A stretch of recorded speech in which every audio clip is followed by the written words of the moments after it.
بسم اللہ الرحمن الرحیم۔ السلام علیکم ورحمۃ اللہ۔ میں ہوں عرفان مجید اور آپ دیکھ رہے ہیں اخوت ٹی وی۔ اخوت ٹی وی کی کامیابی عوام کی کامیابی ہے۔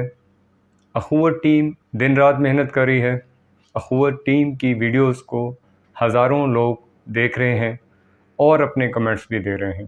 میری ان تمام دوستوں سے، ناظرین سے، سامعین سے جن تک یہ ویڈیوز جا رہی ہے، ان سے ریکویسٹ ہے کہ وہ ہمارے یوٹیوب چینل کو لائک کریں، سبسکرائب کریں اور زیادہ سے زیادہ لوگوں کو شیئر کریں تاکہ یہ آواز لوگوں کی آواز بن جائے اور لوگوں کے مسائل کو حل کرنے کا ذریعہ بن جائے۔ جیسا کہ ہمارے اس یوٹیوب چینل کا مقصد ہے کہ عوام کے مسائل کو عوام کے اندر لایا جائے اور ایک مضبوط آواز بن کر ایوان بالا تک عوام کی آواز کو پہنچایا جائے۔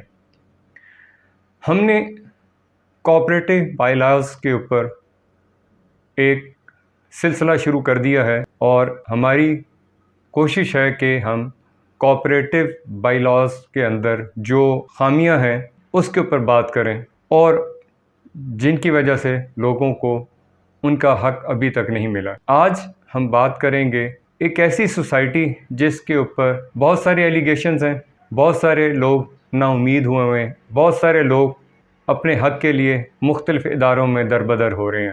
یہ ہے federal employees cooperative housing society. ہم اس کی بنیاد، ہم اس کی مینجمنٹ کمیٹی، ہم ان کے پروجیکٹس اور ان کے اندر جو خامیاں خوبیاں ہیں اس پہ بات کریں گے۔ FECHS federal employees cooperative housing society, جس کو 1972 میں کوآپریٹو بائی لاز 1925 کے ایکٹ کے ذریعے رجسٹرڈ کیا گیا۔ اس کا پہلا پروجیکٹ CDA کے انڈر G10-1 اور G10-4، جس میں 1070 plot federal employees cooperative housing society کے ذریعے لوگوں کو دیے گئے۔ اس پروجیکٹ کے اندر NOC سیل پرچیز کا تمام ریکارڈ سسٹم CDA کے قوانین کے مطابق دیا جاتا تھا۔ CDA نے ہاؤسنگ سوسائٹی کے معاملات اور قانون میں تبدیلی کی تو federal employees cooperative housing society کی مینجمنٹ نے سوچا کہ وہ ایک خود مختار پروجیکٹ لانچ کریں۔ اس کے لیے federal employees cooperative housing society management نے کرنگ ٹاؤن کا انتخاب کیا۔ کرنگ ٹاؤن کے لیے federal employees cooperative housing management نے 1340 کنال زمین خریدی گئی، جس پر مختلف سائز کے رہائشی اور کمرشل پلاٹ بنائے گئے اور جو لوگوں سے وعدہ کیا گیا تھا اس وعدے کی تکمیل کی گئی۔ اس پروجیکٹ کو اس حد تک ذرائی ملی کہ مینجمنٹ کمیٹی کے پاس اوور بکنگ ہو گئی، تو انہوں نے کرنگ ٹاؤن ایکسٹینشن نیا پروجیکٹ لانچ کیا، جس کے اوپر 172 کنال زمین مزید خریدی گئی۔ اس زمین کے اوپر 252 پلاٹ کریٹ کیے گئے اور ممبران کے ہینڈ اوور کر دیے گئے۔ یہ ایک کامیاب پروجیکٹ تھا جس کے اوپر ہزاروں لوگوں نے اعتماد کا اظہار کیا، انویسٹمنٹ کی۔ جب اوور بکنگ ہو گئی تو مینجمنٹ کمیٹی نے رجسٹرار کوآپریٹو سے مشورہ کیا اور ایک نیا پروجیکٹ جنا گارڈن کے طور لانچ کر دیا گیا۔ یہ پروجیکٹ 1995 میں لانچ کیا گیا۔ زمینوں کی خرید و فروخت شروع ہو گئی۔ 2004 تک 1600 سے زیادہ کنال زمین خریدی گئی۔ اس پروجیکٹ کی کٹنگ فلنگ سٹارٹ ہو گئی، ڈیولپمنٹ سٹارٹ ہو گئی، لیکن اوور بکنگ اس حد تک زیادہ تھی کہ جنا گارڈن فیز 2 کے لیے زمین خریدنا پڑی۔ اس پروجیکٹ کے لیے تقریباً 1800 کنال سے زیادہ زمین خریدی گئی۔ یہ ساری معلومات جو ہمیں federal employees cooperative housing society سے ملی، لیکن یہ ڈیولپمنٹ، یہ ڈیلیور، یہ لوگوں کا اعتماد صرف ممبران تک تھا۔ جن لوگوں کو ڈیلیور ہوا وہ اچھے کمنٹس دے رہے ہیں، لیکن بہت سارے لوگ جو ہیں جو متاثرین پیدا ہوئے وہ آج بھی پوزیشن کے لیے دربدر اداروں کے دروازے کھٹکھٹا رہے ہیں، اور جو لوگ جنا گارڈن کے اندر یا کرنگ ٹاؤن کے اندر رہ رہے ہیں، اسپیشلی ہم بات کریں گے جنا گارڈن فیز 1 میں، جہاں پہ انفراسٹرکچر کی کمی ہے، جہاں پہ بجلی کے میٹر لگانا، گیس کے میٹر لگانا ناممکن ہو گیا ہے کیونکہ وہاں پہ LOP نہیں ہے۔ ہماری معلومات کے حساب سے 2017 میں LOP کینسل کر دیا گیا CDA نے، جس کے بعد سے یہ ساری امینٹیز، یہ سارے جو یوٹیلیٹیز ہیں وہ لوگوں کو نہیں مل رہے۔ آج کی اس ویڈیو میں ہمارا جو مقصد ہے وہ یہ ہے کہ جو مینجمنٹ کمیٹیاں آج تک حکمرانی کے مزے لیتی رہی ہیں، کیوں نہ ان لوگوں کو عوام کے کٹہرے میں کھڑا کیا جائے اور ان کو عوام کے سوال و جواب دینا پڑیں گے۔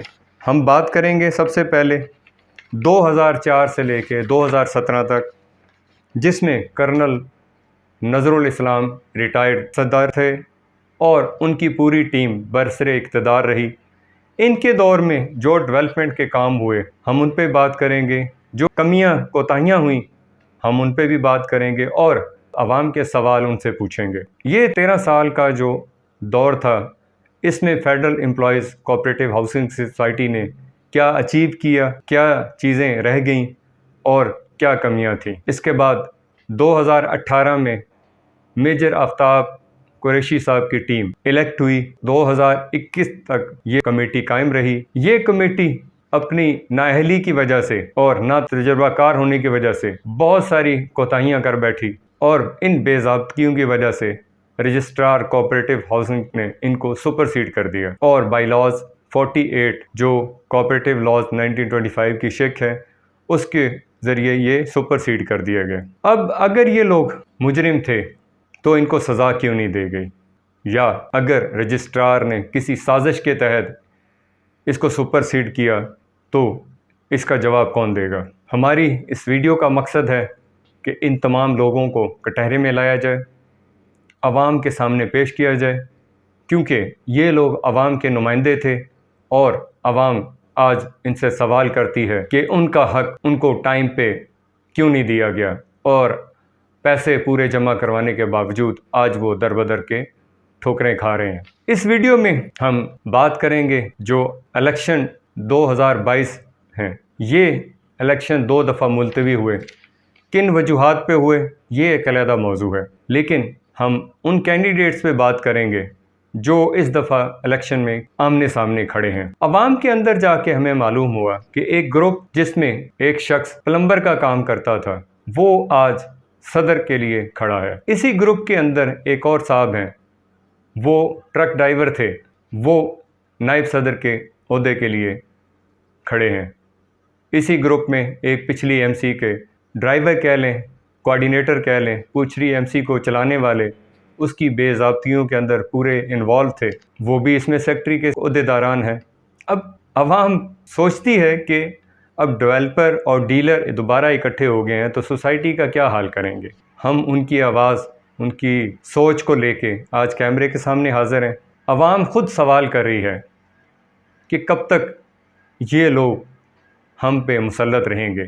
یہ سوسائٹی کرنگ ٹاؤن جناح گارڈن ایک پڑھے لکھے عوام کا گھر ہے۔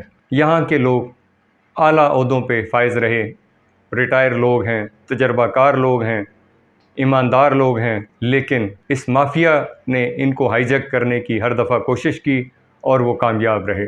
ہم نمائندوں کی آواز بن کر ان لوگوں سے یہی سوال کرتے ہیں کہ کب تک آپ اپنا مستقبل کی ڈور لگام کسی اور کے ہاتھ میں دیں گے؟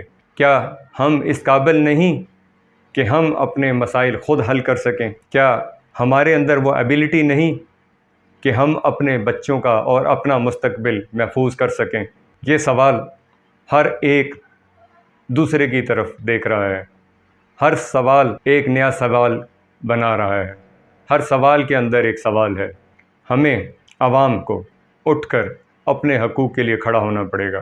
ہمیں اپنے نمائندوں سے سوال کرنے سے پہلے خود سے سوال کرنا چاہیے کہ کیوں یہ لوگ ہم پہ مسلط ہیں۔ میں اپنی ٹیم کی طرف سے، اپنے سپورٹر، اپنے دوستوں کے توسل سے ایک ہی ریکویسٹ کروں گا کہ لوگوں اکٹھے ہو جاؤ۔ ہمارا مستقبل ہماری یونٹی میں ہے، جیسے میرے رب کا فرمان ہے کہ اللہ کی رضی کو مضبوطی سے تھامے رکھو اور تفرقے میں نہ پڑو۔ ہم مسلمان ہیں، ہم ایک رسی کی مانند ہے، ایک تسبیح کی مانند ہے۔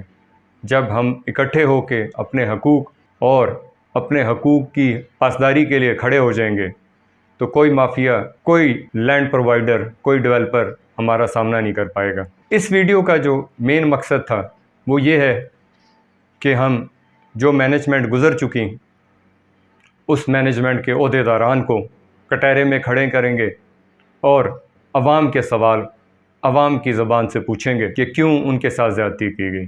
میں آخر میں جیسے پہلے مختلف دعاؤں کے ساتھ لوگوں سے یہی بات کرتا ہوں کہ ایک دوسرے کا ساتھ دیں، ایک دوسرے کے ساتھ کھڑے ہو جائیں اور ایک دوسرے کی مدد کریں۔ آج اگر ہم اکٹھے ہو گئے تو وقت بدلنے میں ٹائم نہیں لگتا۔ اور میں ایک شعر بھی عرض کرنا چاہوں گا کہ خدا نے آج تک اس قوم کی حالت نہیں بدلی، نہ ہو جس کو خیال اپنی حالت بدلنے کا۔ ہمیں بھی اپنی دعاؤں میں یاد رکھیں۔ اللہ تعالی ہم سب کا حامی و ناصر ہو، دعاؤں میں یاد رکھیے گا۔ السلام علیکم ورحمۃ اللہ وبرکاتہ۔